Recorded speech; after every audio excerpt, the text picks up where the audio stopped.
Buenas tardes, mi nombre es Aldo Maximiliano Morales. Este es mi pie para la materia de Ciencias de los Materiales de la Construcción y el propósito de este video es pues explicar de la forma más simple posible el artículo científico que se me fue encargado de leer. Dicho artículo tiene por nombre Evaluación de la corrosión en estructuras de concreto armado y su estabilidad global. Para comenzar, pues probablemente muchos hayamos escuchado el término concreto, cemento o acero en ámbitos de la construcción. El concreto es uno de los materiales fácilmente más utilizados en la construcción en todo el mundo, ya sea para crear edificaciones como casas, túneles, puentes y mucho más. Pero pese a las buenas características que tiene el concreto, hay ciertas cargas o esfuerzos que no puede soportar por sí solo, como lo serían esfuerzos de tensión que se encargan de estirar las fibras del material. Es por eso que al momento de hacer una construcción con este material se le colocan barras de acero de refuerzo, las cuales sí que permiten resistir esta clase de esfuerzos de muy buena manera, con lo que las dos capacidades, ya sea para tolerar estos dos tipos de esfuerzos, de compresión y de tensión, se fusionan y le da una muy buena estabilidad a este tipo de estructuras. Sin embargo, pues hay ciertos factores que pueden ser un peligro para nuestras construcciones, siendo uno de estos el fenómeno de la corrosión. La corrosión, en palabras simples, vendría a ser la interacción agresiva entre el ambiente en el que se encuentra el concreto o cualquier material realmente,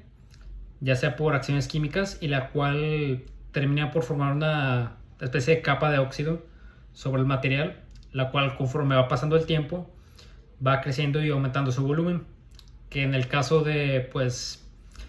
este tipo de construcciones del concreto puede ser muy altamente peligroso. En realidad lo es, puesto que este aumento del volumen del óxido, el cual no estaba previsto al momento de realizar la construcción, pues va aumentando su tamaño y va ejerciendo una presión interna dentro pues de la estructura del concreto, la cual conforme va pasando el tiempo termina ejerciendo una presión interna, como ya mencioné, la cual se representa en formas de grietas y fisuras a lo largo del concreto, y si estas llegan a un grado muy alto se termina por llegar a una falla o fractura del material, lo cual no queremos claramente. El propósito pues de este artículo es evaluar si las normativas brasileñas que se establecen son las adecuadas en cuanto a la rigidez del material, para saber si son aptas al exponer el material a la corrosión.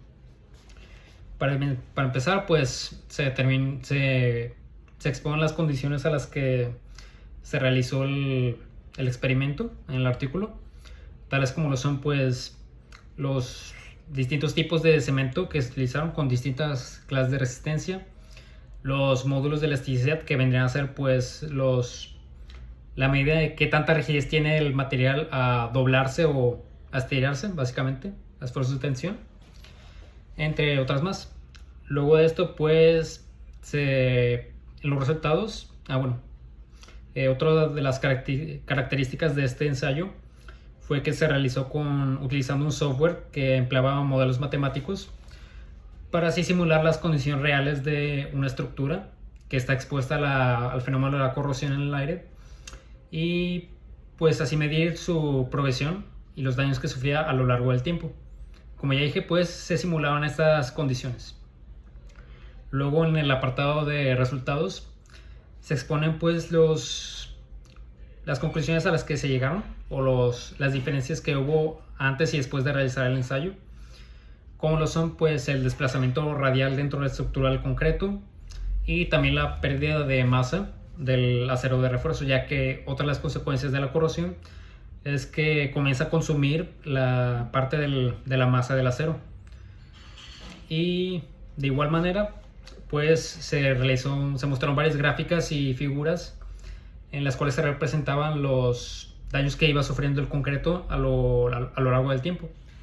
que se expresaba básicamente en forma de fisuras y grietas, y de igual manera se mostró los daños que sufrió la estructura de hormigón,